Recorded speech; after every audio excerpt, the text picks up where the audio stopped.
પોરબંદરના ઘેડ પંથકમાં પૂરની સમસ્યા ભૂતકાળ બનશે, માસ્ટર પ્લાન તૈયાર। જૂનાગઢ અને પોરબંદરના છેવાડે આવેલા ઘેડ પંથકના લોકોની પૂરની સમસ્યાનો આખરે ઉકેલ આવશે। દર ચોમાસે હજારો એકરમાં પૂરના પાણી ફરી વળતા હતા, જેને લઈ સરકાર દ્વારા માસ્ટર પ્લાન તૈયાર કરવામાં આવ્યું છે। 1400 કરોડના ખર્ચે આ પ્રોજેક્ટનો અમલ કરવામાં આવશે।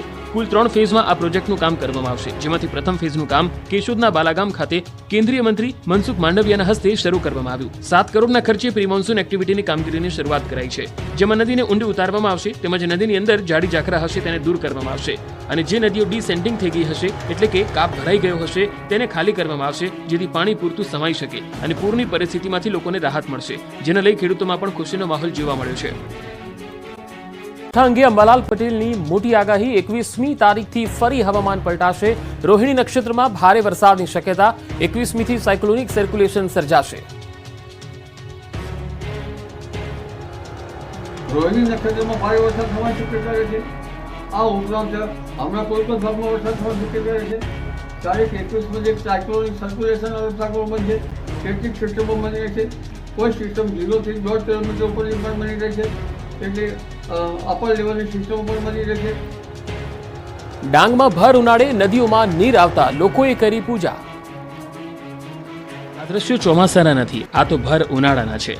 માવઠાના કહેર બાદ નદીઓ ગાંડીતુર બની છે, ત્યારે ડાંગ પંથકમાં પણ ભર ઉનાળે કમોસમી વરસાદને કારણે નદીઓમાં નવા નીર આવ્યા છે।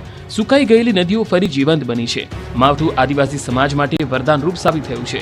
છેલ્લા 11 દિવસથી સતત પડી રહેલા કમોસમી વરસાદને કારણે અંબિકા નદી ગાંડીતુર બનીને વહેતા સ્થાનિક લોકો ખુશખુશાલ થઈ ગયા અને પાણીની સમસ્યાથી પીડાતા ડાંગીજનોમાં હર્ષની લાગણી છવાઈ।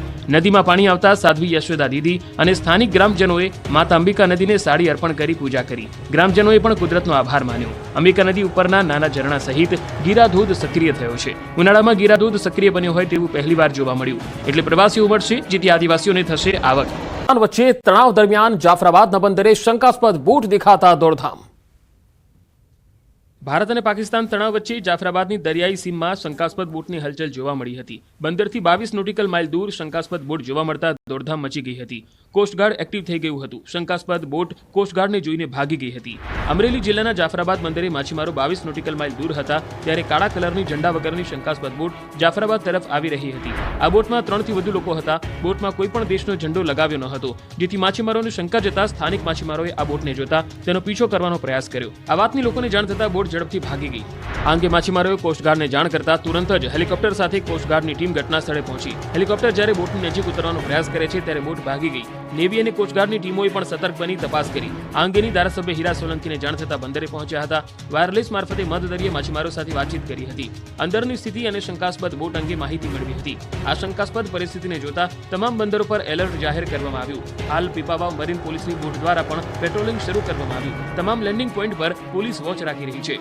કોસ્ટગાર્ડ દ્વારા બોટને પકડવાનો પ્રયાસ કરવામાં આવી રહ્યો છે, જો કે શંકાસ્પદ બોટ અંગે હજુ સુધી કોઈ માહિતી મળી નથી।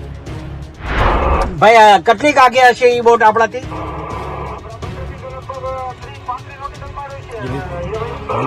ભાઈ હેલિકોપ્ટર ને એ બધું આવી ગયું છે ત્યાં?